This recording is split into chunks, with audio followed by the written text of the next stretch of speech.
నారాయణ గారి ఇంటికి వెళ్ళిన ఇషికకి టిఫిన్ చేస్తూ కనిపించారు నారాయణ గారు, సాగర్. ఇద్దరు సడన్గా వచ్చిన ఇషికని చూసి ఆశ్చర్యపోయి అక్క అంటూ సాగర్ పైకి లేస్తుంటే, కూర్చో కూర్చో, తినేసి రండి, నేను ఇక్కడే ఉంటాను అని చెప్పి ఇషిక సోఫాలో కూర్చుంటే నారాయణ గారు, సాగర్ ఇద్దరు త్వరగా టిఫిన్ తినటం కంప్లీట్ చేసి ఇషిక దగ్గరికి వెళ్ళేసరికి ఇషిక ఏదో దీర్ఘంగా ఆలోచిస్తూ ఉండటం చూసి సాగర్ తన పక్కన కూర్చుని, ఏమైందక్క, మళ్ళీ ఏమైనా గొడవ అయ్యిందా అని అడిగాడు. లేదు, నర్మద ఫోన్ చేసింది అనగానే సాగర్ మొహంలో ఫీలింగ్స్ మారిపోతూ, తను ఎందుకు నీకు ఫోన్ చేసింది అని సీరియస్గా అడిగాడు. నువ్వు తన ఫోన్ లిఫ్ట్ చేయటం లేదంట కదా, అందుకే ఫోన్ చేసింది. ఎందుకు ఫోన్ లిఫ్ట్ చేయటం లేదు, పైగా తనని అక్కడే ఉన్న బ్రాంచ్లో వదిలేసి వచ్చావంట, ఏమైంది నీకు అని అడిగింది ఇషిక అయోమయంగా. ఏముంది, ప్రేమిస్తున్నానని వెంటపడుతుంది. నాకేమో తన మీద అటువంటి ఫీలింగ్స్ ఏమీ లేవు, చెప్తేనేమో వినటం లేదు. అందుకే అక్కడే వదిలేసి వచ్చాను. అలా అయినా నా గురించి మర్చిపోయి తన లైఫ్ తను చూసుకుంటుందని. కానీ నీకు ఇలా ఫోన్ చేస్తుందని అనుకోలేదు. నువ్వు ఎందుకు తన కాల్ లిఫ్ట్ చేశావు అక్క, నాకు చెప్పాల్సింది కదా అని అన్నాడు. ఇషిక నవ్వుతూ, తను ప్రేమిస్తున్న విషయం నీకెప్పుడో తెలుసు కదా సాగర్, నువ్వు చదువుకుంటున్నప్పటి నుంచి ప్రేమిస్తుందని నాతో చెప్పింది. నీకోసమే వేరే చోట జాబ్ వచ్చినా ఆ జాబ్ని కూడా వదిలేసి మరి నీ కంపెనీలో, అది కూడా స్టార్టింగ్ టైం నుంచి జాయిన్ అయ్యింది. నీకు ఎప్పుడూ తోడుగా ఉంది. తనకంటే మంచి అమ్మాయి నీకు దొరుకుతుందా? పైగా నీకు పెళ్లి వయసు కూడా దాటిపోతుంది. ఇలా అయితే నువ్వు అంకుల్ అయ్యాక పెళ్లి చేసుకుంటావు, నీకు వచ్చే అమ్మాయి ఆంటీ వస్తుంది అని ఆట పట్టిస్తూ చెప్పి వెంటనే సీరియస్గా మారిపోయి, నర్మద చాలా మంచి అమ్మాయి సాగర్, నిన్ను అంకుల్ని బాగా చూసుకుంటుంది, ఆడపిల్ల లేని లోటు తీర్చేస్తుంది అని అంది ఇషిక. కానీ అక్క అని అంటుంటే, చూడు సాగర్, ఎప్పటికైనా నువ్వు పెళ్లి చేసుకోవాల్సిందే. ముక్కు మొహం తెలియని అమ్మాయిని చేసుకోవటం కంటే అన్నీ తెలిసి మన కోసం ప్రాణమైన ఇచ్చే అమ్మాయిని పెళ్లి చేసుకోవటం బెటర్ కదా, ఒక్కసారి ఆలోచించు అని అంది. సేమ్ ఇదే విషయం నేను నీతో చెప్తున్నాను అక్క.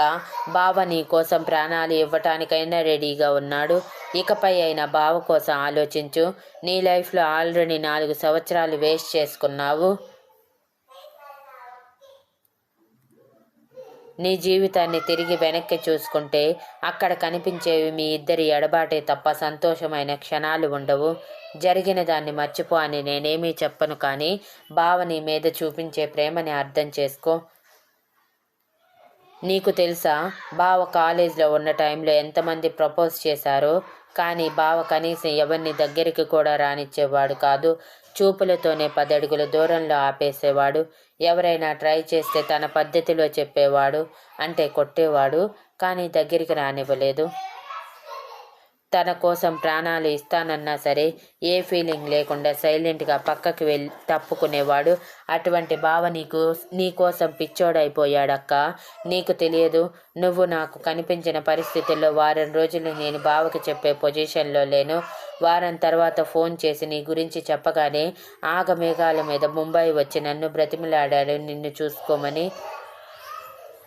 జస్ట్ జాగ్రత్తగా చూసుకోమని మాత్రమే చెప్పాడు. నీకు సంబంధించిన ప్రతీదీ బావే చేశాడు తెలుసా. నీకోసం నేను ₹1 కూడా ఖర్చు పెట్టింది లేదు. ఓన్లీ జాబ్ మాత్రమే ఇచ్చాను. అన్నీ బావే చూసుకున్నాడు. బావ నీ దగ్గర లేడనే కానీ అనుక్షణం నీ వెనకే ఉంటూ నువ్వు బాధపడుతుంటే నీకంటే రెట్టింపు బాధపడుతూ నీకు ఏ కష్టం కలగకుండా ఉండాలని అనుకున్నాడు. కానీ నువ్వు లోపల బాధపడుతూ ఉంటే అదంతా తన వెళ్ళే అని తనకు తాను శిక్షగా తన కుటుంబంలో ఎవ్వరితో మాట్లాడకుండా ఒంటరిగా మిగిలిపోయాడు. ఎలా అయితే నువ్వు ఒంటరిగా ఉన్నావో అలా నీకు కనీసం మేమైనా మాట్లాడే వాళ్ళం ఉన్నాము. అక్కడ బావకి మాట్లాడే వాళ్ళు ఉన్న బావే దూరం పెడుతూ వాళ్ళతో మాట్లాడేవాడు కాదు తెలుసా.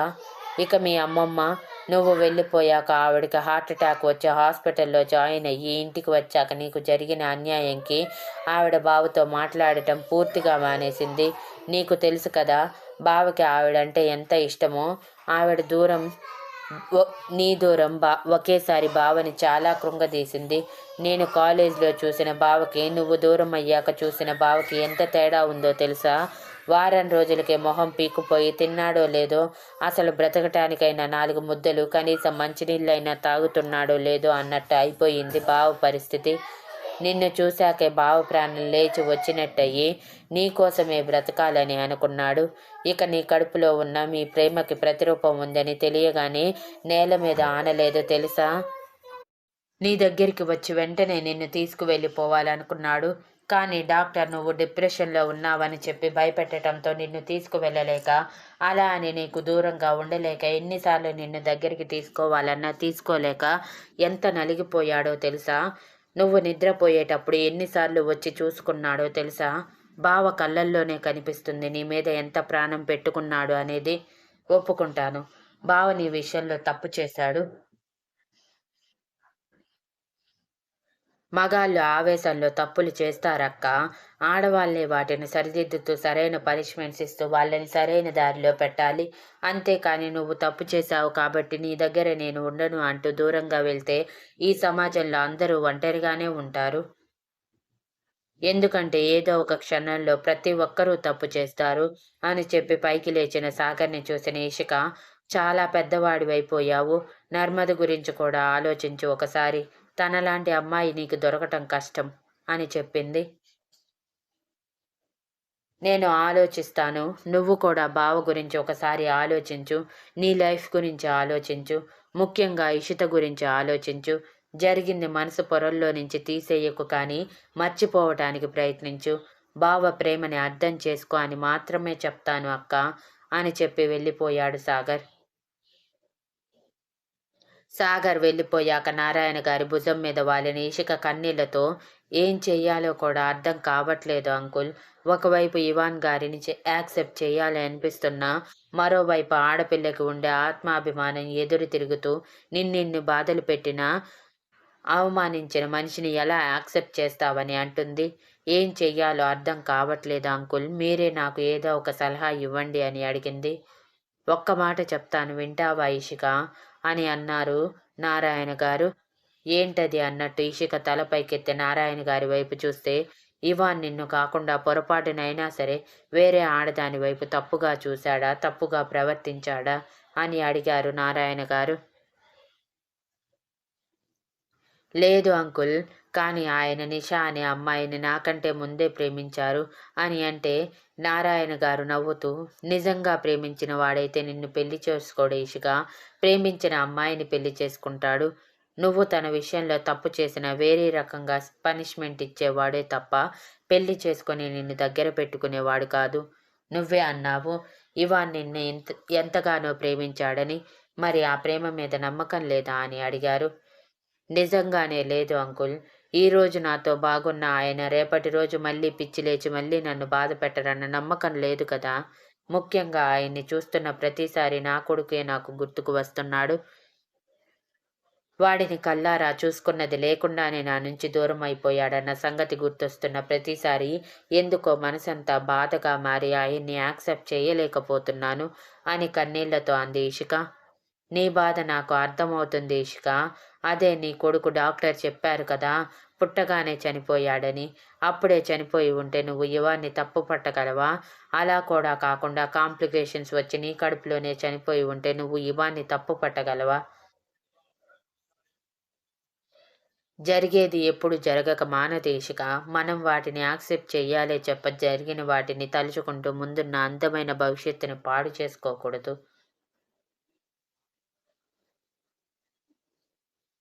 ఇవాన్ ఒకవేళ నిన్ను ప్రేమించకపోయి ఉంటే నువ్వు దూరమైన క్షణమే నిన్ను మర్చిపోయి మరొక ఆడదాన్ని తన జీవితంలోకి తెచ్చుకునేవాడే. కానీ నీకోసం ఎదురు చూస్తూ 4 సంవత్సరాల దూరాన్ని భరిస్తూ నీ కూతుర్ని దొంగచాటుగా కలుస్తూ బాధపడుతూ ఇప్పుడు కూడా నువ్వు క్షమించే క్షణం కోసం ఎదురు చూస్తూ ఉండేవాడు కాదు. నీ విజయం కోసం నీ వెనుక ఉంటూ నిన్ను గైడ్ చేసేవాడు కాదు. తన తప్పు తెలుసుకొని ప్రాయశ్చిత్తం కోసం ఎదురు చూస్తున్న వ్యక్తిని క్షమించకపోతే ఎలా ఇషిక? పెద్దవాడిగా చెప్తున్నాను. నిన్ను నా కూతురిగా అనుకొని నా కూతురి విషయంలోనే ఇలా జరిగి ఉంటే ఖచ్చితంగా నా అల్లుడు తను తప్పు తెలుసుకొని తనని మనస్ఫూర్తిగా బంగారు బొమ్మలా చూసుకుంటానని నమ్మకం ఇస్తే నా కూతురి చేతిని నా అల్లుడి చేతిలో పెట్టడానికి క్షణం కూడా ఆలోచించను నేను. ముఖ్యంగా మన పిల్లల భవిష్యత్తు మన చేతులతో స్వయంగా నాశనం చేయకూడదు. ఇక నీ ఇష్టం అన్నారు నారాయణ గారు. అక్కడి నుంచి బయటికి వచ్చిన ఇషిక మనసంతా అలజడిగా భారంగా ఉండటంతో క్యాబ్లో తను పెరిగిన ఆశ్రమానికి వెళ్ళింది. అక్కడికి వెళ్తే అన్న కొంచెం మనశ్శాంతిగా ఉంటుందేమోనని.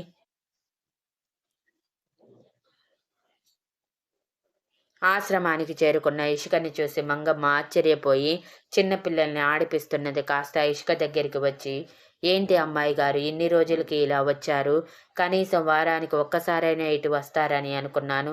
బాబుగారి ప్రేమలో నా గురించి ఈ ఆశ్రమం గురించి మర్చిపోయారు కదా అని నవ్వుతూ అడిగింది. నిజంగానే ఆశ్రమానికి రావాలని, పిల్లలతో టైం స్పెండ్ చేయాలని అనుకున్న ఇషిక ఆ విషయం పూర్తిగా మర్చిపోవటంతో తనలో తానే ఆశ్చర్యపోతూ, అవును, నిజంగానే నేనెలా ఈ విషయం మర్చిపోయాను? అనుకున్నాను కదా, కనీసం వారానికి ఒక్కసారైనా వచ్చి ఆశ్రమంలో టైం స్పెండ్ చేయాలని. నిజంగానే ఇవాన్ గారి కేరింగ్ నన్ను ఆపేసిందా? ఆయన కోసం ఎక్కువగా ఆలోచిస్తూ ఇవన్నీ మర్చిపోయానా అని అనుకుంటూ ఉన్నప్పుడే ఆపరేషన్ నుంచి అప్పుడప్పుడే కోలుకుంటున్న మేనేజర్ గారు చిన్న చిన్న అడుగులతో బయటికి వచ్చి ఇషిక అంటూ ఆశ్చర్యపోయారు. మేనేజర్ గారిని అక్కడ చూసిన ఇషిక అంతకంటే ఎక్కువ ఆశ్చర్యపోతూ, అమ్మా, మీరేంటి ఇక్కడ అని అడిగింది.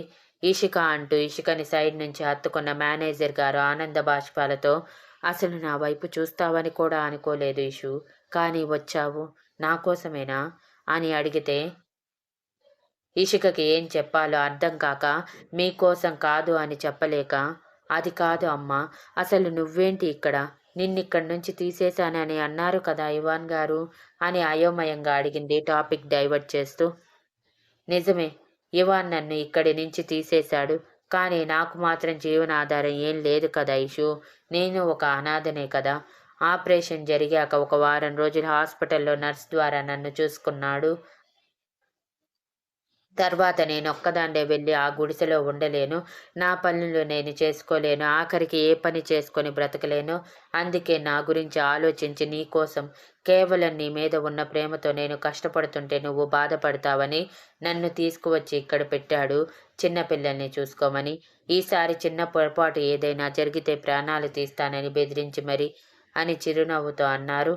ఆ మాటలన్నీ విన్న ఇషిక ఆశ్చర్యపోయి కళ్ళు పెద్దవి చేస్తే, నిజంగా ఇష్క, ఇవాన్ ప్రేమ నీ మీద కొలమానం లేనిది.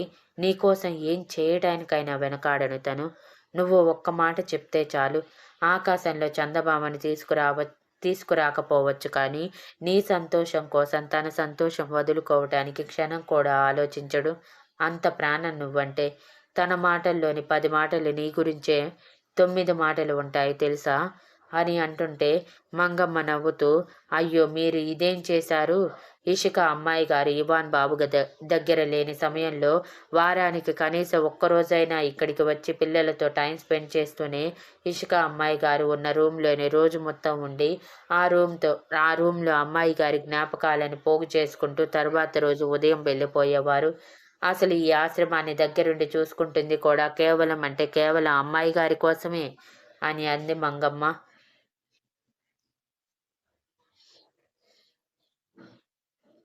ఇదంతా ముందే విన్న ఇషిక పట్టించుకోకుండా సైలెంట్గా ఉంటే మేనేజర్ గారు అప్పుడే వినటంతో కొంచెం ఆశ్చర్యపోయి, అవునా, మొత్తానికి నా ఇషు జీవితం నిజంగానే అందాల హరివిల్లులా మారింది. ఇప్పుడు నాకు ఇషు గురించి ఎటువంటి బెంగ భయం ఏదీ లేదు. అన్నీ ఇవాన్ చూసుకుంటాడు. తన కళ్ళ నుంచి కన్నీటి చుక్క రాకుండా చూసుకోగల సమర్థుడు అని పొగిడారు. సరే, నేను కొంచెం సేపు పిల్లలతో ఆడుకుంటాను అని చెప్పి 3 సంవత్సరాలలోపు పిల్లలు గార్డెన్లో ఆడుకుంటూ ఉంటే వాళ్ళ దగ్గరికి వెళ్ళిన ఇష్క వాళ్ళల్లో తన బాబుని చూసుకుంటూ సరదాగా వాళ్ళతో టైం స్పెండ్ చేస్తూ తన మనసుని మరోవైపు లగ్నం చేసింది. మధ్యాహ్నం వరకు అక్కడే ఉండిపోయిన ఇషికకి లంచ్ టైంలో ఇవాన్ ఫోన్ చేసి ఆఫీస్కి రమ్మని చెప్పినా, నేను రాను, నాకు ఈరోజు ఫ్రీగా ఉండాలని ఉంది. ఇషిత దగ్గరికి వెళ్ళి తనని తీసుకుని ఇంటికి వెళ్ళండి మీరు అని చెప్పి ఫోన్ కట్ చేసి ఇషిక మేనేజర్ దగ్గరికి వెళ్ళి అమ్మ, నేనొక విషయం అడుగుతాను, నిజం చెప్పండి అని అడిగింది. అడుగు ఇషిక, నువ్వడిగితే నేను చెప్పకుండా ఉంటానా అని ఆవిడ చిరునవ్వుతో అనగానే, నిజంగానే నువ్వు నేనేమనుకుంటాను అని భయపడే నా గురించి తప్పుగా చెప్పిన అబద్ధాలన్నీ మా పెళ్ళయ్యాక కూడా ఇవాన్ గారితో చెప్పలేదా అని అడిగింది. అవును. అది మాత్రమే కాదు, నువ్వు ఇవాన్ని ప్రేమిస్తున్న విషయం ముందు నాకే తెలుసు. ఆ విషయం ఇవాన్కి చేరవేసింది కూడా ఈ ఆశ్రమమే అని అన్నారు మేనేజర్ గారు చిరునవ్వుతో. ఇషిక కళ్ళు పెద్దవి చేసి, ఎలా ఎలా ఇదంతా జరిగింది అమ్మా? అసలు ఇవాన్ గారికి నేను ఆయన్ని ప్రేమిస్తున్నట్టు ఎప్పుడు తెలిసింది అని అడిగింది. ఏమో ఇషు, సరిగా గుర్తులేదు కానీ మ్యాక్సిమం మీ పెళ్ళైన 4 నెలలో 5 నెలల తర్వాత సడన్గా మీ ఆయన అసిస్టెంట్ వచ్చి ఆయమ్మని నా కోసం అడిగాడంట. నేను ఆ టైంలో మీటింగ్ మీద బయటికి వెళ్ళాను. నేను లేనని తెలియటంతో అక్కడి నుంచి వెళ్ళిపోయే మీ ఆయన అసిస్టెంట్ ఒక్క క్షణం ఆగి, ఆయమ్మతో నీకు సంబంధించిన వస్తువులు ఏమైనా ఈ ఆశ్రమంలో ఉన్నాయా అని అడిగాడు. నీ వస్తువులన్నీ ఇక్కడే వదిలేసి వెళ్ళటం వలన ఉన్నాయని చెప్పటంతో అదే విషయం ఇవాన్కి చెప్పటం వలన ఇవాన్ వెంటనే ఆ వస్తువులన్నీ తీసుకుని రమ్మన్నాడంట. అన్నీ ప్యాక్ చేసుకొని తీసుకువెళ్ళిపోయాడు. అందులో నీ డైరీస్ కూడా ఉన్నాయి, మర్చిపోయావా? నీకు చిన్నప్పటి నుంచి డైరీ రాయటం అలవాటు కదా. ఆ రోజు జరిగినవన్నీ జరిగినట్టు డైరీలో రాసుకుని భద్రపరుచుకునేదానివి. అలా కొన్ని డైరీలు పాడైపోవటం వలన అవన్నీ పక్కన పడేసిన ఒక 2-3 సంవత్సరాల డైరీలు మాత్రం పంపించింది ఆయమ్మ. ఆ డైరీలలో నువ్వు ఇవాన్ని ప్రేమించిన విషయం ఉంది.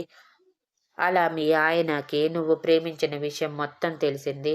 అంతకంటే ముందే నీ కళ్ళల్లో మీ ఆయన చూసినప్పుడు కనిపించే మెరుపు వల్ల నువ్వు ఇవాన్ని ప్రేమిస్తున్న విషయం నాకు ముందే తెలుసు. ఆ విషయమే నేను మీ పెళ్ళైన కొత్తలో ఒకసారి ఇవాన్తో కూడా అన్నాను కానీ అతను ఏమనుకున్నాడో ఏమో పట్టించుకోలేదు అని అన్నారు ఒక నిట్టూర్పు విడిచి మేనేజర్ గారు. దెబ్బకి ఇషిక కళ్ళు పెద్దవి చేసి, అంటే అంటే ఆయన నా డైరీస్ అన్నీ చదివేసేనా నా గురించి మొత్తం తెలుసుకుంది? మరి నాతో ఎందుకు ఇదంతా చెప్పలేదు? ఏదో ఆయనంతట ఆయనే అన్నీ తెలుసుకొని నా కోసం చేసినట్టు చెప్పారు అని కోపంగా అనుకుంటూ, సరే అమ్మా, ఇక నేను బయలుదేరుతాను అని చెప్పి మంగమ్మతో ఆయమ్మతో కూడా చెప్పేశాక క్యాబ్ బుక్ చేసుకున్న ఇషిక డైరెక్ట్గా ఆఫీస్కి చేరి చాలా హడావిడిగా ఇవాన్ క్యాబిన్కి వెళ్ళింది. అంటే సాగర్ మధ్యలో ఫోన్ చేశాడు. ఇషితని తనే తీసుకువెళ్ళాడని, నారాయణ గారు తీసుకురమ్మన్నారని చెప్పడంతో ఇవాన్ ఆఫీస్లో ఉన్నాడని గ్రహించి డైరెక్ట్గా ఆఫీస్కి వెళ్ళిపోయింది. సడన్గా తన ఎదురుగా నిలబడిన ఇషికని చూసి ఇవాన్ ఆశ్చర్యపోయి తన నుదుటిని పట్టిన చెమటలు చూసి కంగారుగా, ఏమైంది ఇషు? ఈ చెమటలు ఏంటి? ఎందుకంత కంగారుగా ఉన్నావు అని అడిగాడు. అదంతా కాదు. ముందు నాకు ఒక విషయం చెప్పండి. మీకు నేను మిమ్మల్ని ప్రేమించిన విషయం ఎప్పుడు తెలుసుకున్నారు? అసలు నా యాంబిషన్ విషయం మీకెలా తెలిసింది? నిజం మాత్రమే చెప్పండి ఇవాన్ గారు. అబద్ధాలు చెప్పాలని ట్రై చేయకండి అని వేలు చూపిస్తూ అడిగింది. ఇవాన్ చిరునవ్వుతో, ముందు నువ్వు ఇలా రా అంటూ ఇషికని తీసుకువెళ్ళి తన చైర్లో కూర్చోబెట్టి వాటర్ పట్టించాక, నేను ఆల్రెడీ చెప్పాను కదా ఇషు, నీ డైరీ మొత్తం చదివానని అని అంటే, ఇషిక కన్నీళ్లతో, మరి అందులో చివర్లో నేను మిమ్మల్ని అసహ్యించుకుంటున్న విషయం కూడా రాశాను, అది చదవలేదా అని అడిగింది. అది కూడా చదివాను. దాని వెనకే నీ మనసుకి చేరువైన నేను నీ మనసుని విరిచేశానన్న మాట కూడా చదివాను అని చిరునవ్వుతో అంటూ, ఆ డైరీ ద్వారానే నువ్వు ఫ్యాషన్ వార్డ్లో నీకంటూ ఒక గుర్తింపు కోరుకున్నావని కూడా తెలిసింది. నువ్వు కోరుకున్న గుర్తింపు నేను ఇవ్వకపోతే నేను నిన్ను ప్రేమిస్తున్న భర్తగా ఎందుకు చెప్పు? అందుకే నువ్వు కోరుకున్న గుర్తింపు నీకు ఇవ్వాలనుకున్నాను అని అన్నాడు. కానీ మీకు నిజం తెలియటానికి ముందే మీరు నన్ను ట్రైన్ చేశారు కదా! పైగా ఫ్యాషన్ వీక్‌కి వెళ్ళినప్పుడు మీరు నా గురించి నిజం తెలియదు. నేను మిమ్మల్ని ప్రేమిస్తున్న విషయమూ తెలియదు. నేను ఈ ఫీల్డ్‌లో గుర్తింపు కోసం ప్రయత్నిస్తున్నానని తెలియదు. డిజైనింగ్ మీద నాకు ఎంత మక్కువ ఉందని కూడా తెలీదు. మరి అప్పుడు ఎలా నా ఇష్టాన్ని తెలుసుకొని నా కోసం అదంతా చేశారు అని అడిగింది. అప్పటికే ఇషిక కళ్ళు ఎర్రగా మారటం చూసిన ఇవాన్ సున్నితంగా తన కన్నీళ్లు తుడుస్తూ, బికాజ్ నువ్వు నా ల్యాప్టాప్లో సెట్ చేసేటప్పుడు నీకు డిజైనింగ్ మీద ఎంత ఇష్టం ఉందో అర్థమయ్యింది. నువ్వంటే నాకు కోపం, అసహ్యం. ఆ సమయంలో నా విషయంలో ఇన్వాల్వ్ అయితే నిన్ను చాలా గట్టిగా పనిష్ చేస్తానని తెలిసి కూడా డిజైన్ వైపు నువ్వు మక్కువ చూపించావంటే నీకు డిజైనింగ్ అంటే ఇష్టం అని ఆ క్షణమే అర్థమయ్యింది. పైగా నువ్వు ఈ కంపెనీలో జాయిన్ అయిన టైంలో ఒక వారం రోజులు వర్క్ చేశావు కదా!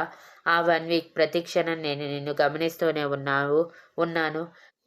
నువ్వు డిజైనింగ్ పట్ల, నీ ప్యాషన్ పట్ల ఎంత డెడికేటెడ్‌గా ఉన్నావో అర్థమయ్యింది. ఆ తర్వాత చాలా జరిగాయి. అవన్నీ పక్కన పెడితే, నీ కళ్ళల్లో డిజైన్ వేసేటప్పుడు చూసిన సంతోషం చూసి ఎందుకో తెలియదు, నీ ఇష్టానికి విరుద్ధంగా వెళ్ళాలనిపించలేదు. పైగా పారిస్ ఫ్యాషన్ వీక్‌లో దగ్గరలో ఉంది. దానిలో నువ్వు వేసే డిజైన్స్ ప్రెజెంట్ చేస్తే ఎలా ఉంటుందని ఆలోచన వచ్చింది. కానీ నేను ఆల్రెడీ డిజైన్ వేసే ఉండటం వలన ఆ ఛాన్స్ లేకపోయినా కనీసం పారిస్‌కి తీసుకువెళ్తే నీకు ఎక్స్‌పీరియన్స్ వస్తుందనుకుని కావాలని తీసుకువెళ్ళాను. పైగా ఆ టైంలో నువ్వు నన్ను ఇరిటేట్ కూడా చేశావులే. అది వేరే విషయం. దానికంటే ముందు కావాలని నీ చేత డిజైన్స్ వేయించాను. నువ్వు ఎలా వేయగలవు అన్న క్యూరియాసిటీతో. ఇక క్యాట్ వాక్ అంటే ఫ్యాషన్ వీక్ అంటే ఊరికే ఉండదు. ఫ్యాషన్ వరల్డ్‌కి సంబంధించిన చాలామంది వస్తారు. అక్కడ నువ్వు చీర కట్టుకొని నార్మల్‌గా వస్తే అందరూ నిన్ను వేలెత్తి చూపిస్తారు. అది నాకు ఇష్టం లేదు. అందుకే నీకు క్యాట్ వాక్ కూడా నేర్పించాను. ఆ తర్వాత జరిగింది నీకు తెలుసు కదా! ఇక నీ యాక్సిడెంట్ తర్వాత నీ డైరీ చదివినప్పుడే తెలిసింది. నీకు డిజైనింగ్ ఫీల్డ్‌లో ఒక మంచి డిజైనర్‌గా గుర్తింపు కోసం కలలు కన్నావని. నీ కల నిజం చెయ్యాలని నేను అనుకున్నాను, చేశాను. దట్స్ ఇట్ అని భుజాలు ఎగరేసి అన్నాడు ఇవాన్. Next update promo. బాల్కనీలో శారీలో నిలబడిన ఇషిక ఎదురుగా ఉన్న ఇవాన్ని చిరునవ్వుతో చూస్తుంటే, ఇదంతా ఏంటి ఇషు అని అడిగాడు అయోమయంగా మొహం పెట్టిన ఇవాన్.